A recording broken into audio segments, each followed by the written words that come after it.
नमस्ते दोस्तों। तो आज मैं बताने वाली हूँ रसोई घर में कुछ ऐसी चीज़ों के बारे में जो हम बेकार समझ देते हैं और या तो फेंक देते हैं या उनको यूज़ ही नहीं करते हैं, वो पड़ी रहती हैं। तो उनको हम यूज़ कर सकते हैं अपने रसोई घर में। तो चलिए शुरू करते हैं। देखिए, जैसे सबसे पहले है ये, आज मैंने गोभी आलू की सब्ज़ी बनाई थी तो ये कूड़ा निकला हुआ है और ये अक्सर हम नहीं डालते अपनी सब्ज़ी में। कुछ लोग तो डाल लेते हैं लेकिन अक्सर ये डंठल वगैरह हम फेंक देते हैं। तो आप इनको भी यूज़ कर सकते हैं। तो इनको मैं क्या करने वाली हूँ कि मैं शाम के लिए मैंने उठा के रख दिया है और इनको मैं धोकर छील कर ना मूली की भुजिया की तरीके से छौंक लूँगी। और अगर आप मूली की भुजिया भी नहीं छौंकना चाहते हैं या इस तरीके से भुजिया के रूप में नहीं खाना चाहते, तो आप इसकी खट्टी मीठी सब्ज़ी बना सकते हैं, जैसे शलगम की बनती है। और अगर वो भी नहीं बनाना चाहते तो आप कद्दूकस करके इसके कोफ्ते बना सकते हैं या फिर आप इसे पाव भाजी वगैरह में भी यूज़ कर सकते हैं, मैश करके उबाल के। तो इस तरीके से इसके कई यूज़ हैं। तो दोस्तों, मुझे उम्मीद है कि आपको मेरा ये टिप ज़रूर अच्छा लगा होगा और आप इसे ज़रूर प्रयोग करेंगे। तो चलिए बढ़ते हैं दूसरे टिप की तरफ। तो दोस्तों, ब्रेड तो हम सभी लोग यूज़ करते हैं और अक्सर ऐसा होता है कि पहली वाली ब्रेड और आखिरी ब्रेड हम लोग छोड़ देते हैं और बाकी सारी ब्रेड हम यूज़ कर लेते हैं। घर में बच्चे तो बिल्कुल भी इस तरीके से नहीं खाते हैं, हम बड़े ही बच जाते हैं और उन्हें हमें ऐसे ही इस्तेमाल करना पड़ता है। लेकिन अब मैं आपको एक नया तरीका बताने वाली हूँ। ये जो पहली वाली ब्रेड है और आखिरी ब्रेड है, आप इसको धूप में सुखा लीजिए और फिर उसको मिक्सी में पीस लीजिए।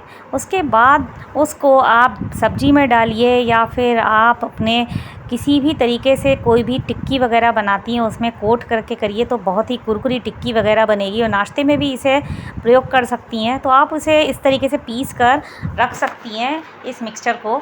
तो आपको ये आइडिया कैसा लगा आप ज़रूर बताइएगा। अगर आप वो भी नहीं करना चाहती हैं तो आप इसके रसगुल्ले भी बना सकती हैं जो बहुत शानदार बनते हैं।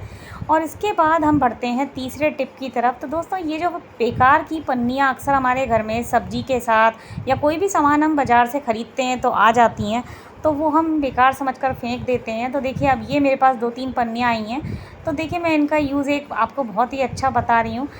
जैसे ये मिक्सी है तो मैंने इसके ऊपर ये पन्नी चढ़ा दी है और जब ये गंदी हो जाएगी या बेकार लगने लगेगी तो मैं कोई दूसरी पन्नी चढ़ा दूँगी। आप चाहें तो कैरी बैग भी यूज़ कर सकते हैं। तो इस तरीके से भी इनका यूज़ आप कर सकते हैं। तो आपको ये आइडिया कैसा लगा ज़रूर बताइएगा। उसके बाद जो ये टिप है, देखिए, ये इस तरीके की बॉटल सबके पास होती हैं। ये बॉटल हमें अक्सर शरबत आदि ख़रीदने पर या किसी चीज़ के साथ मुफ़्त में मिल जाती हैं सामान वगैरह में। तो ये देखिए, इनको एक सिर्फ़ पानी पीने के ही यूज़ में नहीं ला सकते हैं, और भी कई यूज़ हैं। जैसे आप चाहें तो इसमें दाल, चावल आदि सामान भरकर रख सकते हैं, नहीं तो आप तेल भरने के यूज़ में भी ला सकते हैं। तो मैंने इसमें ऑयल भर रखा है सरसों का और मैं बहुत कम से कम 1.5 साल हो गया है मुझे और बहुत अच्छे से ये काम कर रही है और बहुत ही सही तरीके से मुझे ये इसकी यूज़ मैं कर रही हूँ। तो आपको ये उपयोग कैसा लगा ज़रूर बताइएगा और मुझे उम्मीद है कि आपको भी ये यूज़ बहुत अच्छा लगा होगा। आप अगर तेल नहीं भरना चाहते तो दाल, चावल या कोई और अनाज आप इसमें भरकर रख सकते हैं। इसके बाद जो अगला यूज़ है, वो टिप है, वो देखिए इन पाउचेज़ का है जो हमें अक्सर बर्गर, पिज़्ज़ा, पैटीज़ वगैरह आदि जो हम ख़रीदते हैं बाज़ार से फ़ास्ट फ़ूड वगैरह, अक्सर उसके संग ये पाउचेज़ हमें मिल ही जाते हैं मुफ़्त में। और मेरे घर में तो ये बहुत सारे बच जाते हैं क्योंकि मेरा बेटा बिल्कुल खाता नहीं है ये, और हम ऐसे ही खा लेता है वो, तो इसलिए ये मैं उठा कर रख देती हूँ। या हम कहीं जाते हैं तो भी मिल जाते हैं, तो मेरे बैग में ये पड़े ही रहते हैं अक्सर, तो मैं इन्हें सँभाल कर रख देती हूँ जब भी आते हैं तो घर में। तो आप इनका एक यूज़ ये भी कर सकते हैं कि ना, जब भी घर में कोई पार्टी वगैरह हो तो आप इनको दे सकते हैं, नहीं तो लंच बॉक्स वगैरह में भी रख सकते हैं।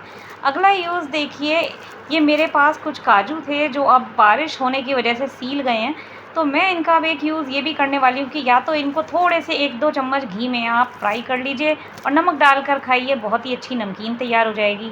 नहीं तो आप इनको पीस कर एक मिक्सचर बना लीजिए, पाउडर को आप दूध के संग अपने बेटे को दे दीजिए, अपने बच्चों को, और एक ताकतवर पाउडर के रूप में वो दे सकती हैं। नहीं तो आप इसको लड्डू बनाकर आटे के लड्डू में डाल दीजिए, ताकि आटे में ये डल जाएगा और इसका प्रयोग भी हो जाएगा। तो इस तरीके से भी आप इसका प्रयोग कर सकती हैं, नहीं तो इसे पीस कर आप अपनी ग्रेवी में भी डाल सकती हैं सब्ज़ी की।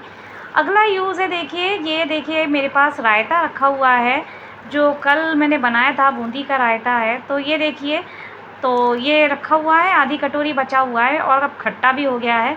और कल का जो रायता है, तो क्योंकि एक दिन पहले का रायता कोई खाना नहीं चाहता क्योंकि मैंने फ्रिज में रख दिया था, तो मैं देखिए आप सब्ज़ी आलू बना रही हूँ, गोभी आलू की मैंने छौंक दी है।